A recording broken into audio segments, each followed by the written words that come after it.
The South Platte River Water Wars and their effects on multi-generational farmers. Mile upon mile of once productive farmland is now dry and worthless due to the effects of the South Platte River Water Wars. This is Sharon Bruns, and if her farm isn't irrigated soon, it will have to shut down. I don't know, it's been very hard on my kids, and trying to keep everybody's spirits up has been very difficult. This is Dwayne and Susan Pope, and Dwayne's father would not believe that their farm could be shut down. He just kept saying, there's no way they'll shut your wells off. We went through this in '69. They settled all of this then. They can't shut your wells off. They never will do this. And he would be rolling over in his grave.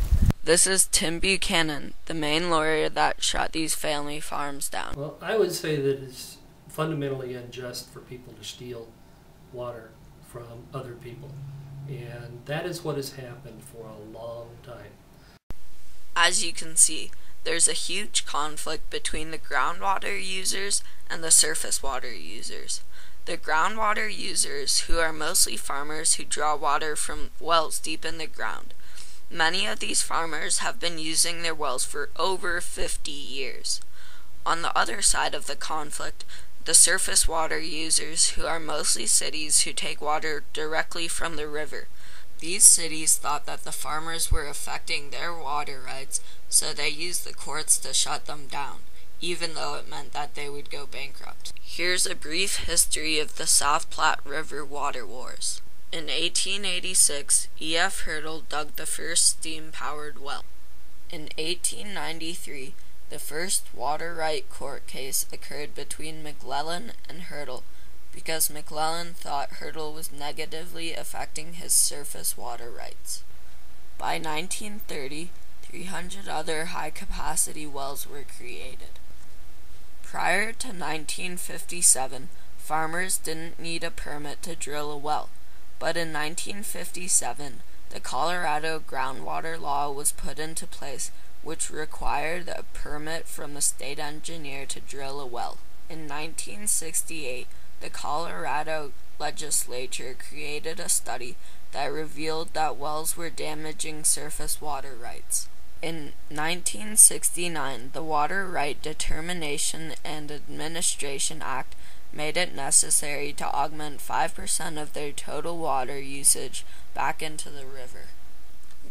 Augmentation is how the farmers replenish the river from the water they take out. In 1972, the Groundwater Appropriators of the South Platte, or GASP, was created to figure out annual augmentation plans.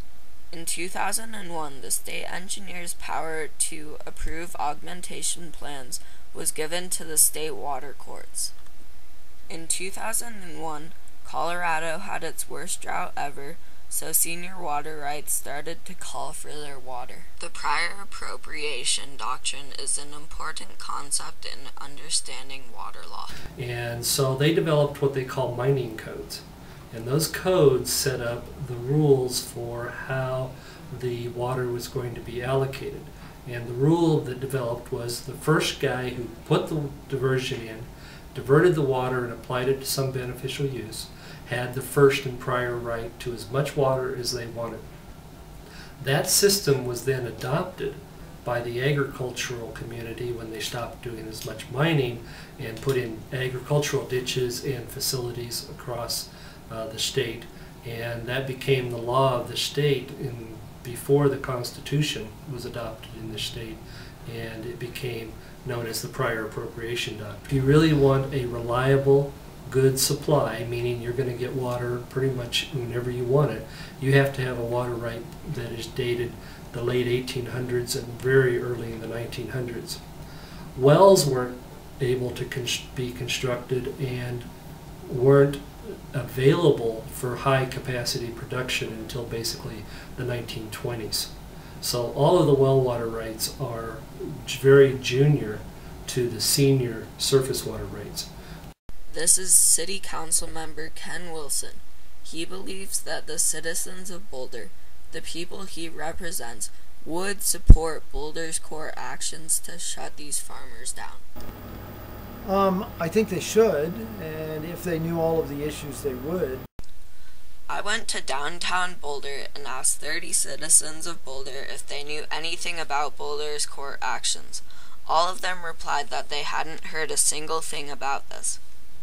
I then told them the situation that the farmers in Boulder are currently in. Then I asked them if they would support Boulder's court actions. Here's their response. No. No. No. No, I probably wouldn't support that, no. No. Doesn't sound like a good idea at all. No, not at all. No, not at all. No. I oppose the shutting down of family farms. You know, I mean, I think we all feel that the farmers have gotten the short end of this whole long issue with their wells. These are farmers in eastern Colorado whose wells have been completely shut down by the courts.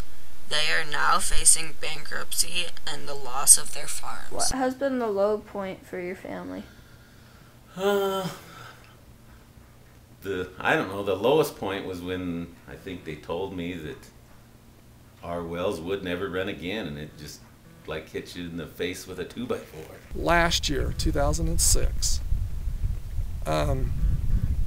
we were told that we could pump a little bit of water because of our well augmentation group, which is the Central Colorado Water in Greeley, said we could pump a little bit. So we had our crop planted, and in June, we got a letter from the state telling us to stop pumping. So we had the expense in the crop, and we had to stop pumping.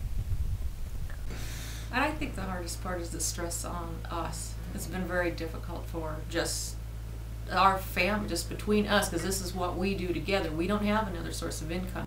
So it's those two things, out-of-court decisions or stipulations, and taking the authority from the state engineer and putting it in the hands of attorneys. Politicians don't want to touch this because they know the major vote lies within the municipalities. There are very, very few farmers, a lot of people living in town. I don't like how this was handled, that the state gave us this, granted us this opportunity to pump these wells. They even encouraged it in the 50s, and now they take them away from us. Many farmers believe that one reason why their wells were shut down is that they simply couldn't compete with the other side's amount of resources. One water attorney representing a farmers group versus 30 attorneys representing one municipality. 30-to-1 ratio. It has drained me financially and my neighbors. It's been tough. We've given lawyers a lot of money, and a lot of us, they just wear us down, and we just can't afford to go on anymore. Yeah, there's no way we can compete. Here are some possible compromises. I do think that if we could come together, maybe outside the courtroom, for some of these solutions, that we would be a lot better off. There was an engineer, Robert Longenbaugh, that I thought had a very good solution. He thinks we need to harvest 10% of our aquifer every year, or it's lost, that no one gets to use. I would like to see the administration of the river return to the state engineer's office, where it would be run by scientists who were working on hard factual data. They demonstrated before that everybody in the entire river system was being able to produce. The cities had water, agriculture had water. There's enough water to go around. What the problem is now is not a lack of water, it's a lack of management. I have a lot of sympathy with those farmers. I think that there is an answer, and I think that there is a compromise. Personally, I think that when there are drought years, that everybody should share the water that there is. As far as any sort of compromise, I don't know that we really need any sort of compromise. Follow the procedures and the law that has worked. It's worked for a lot of people. If the new system is a good one, then why has it destroyed so many people's lives? And why was the old system a bad one if it didn't visibly damage anybody's life? I think that the farmers should augment 20% of their water back into the river, and the surface water users should continue using their water. I'm sure we're going to find a solution.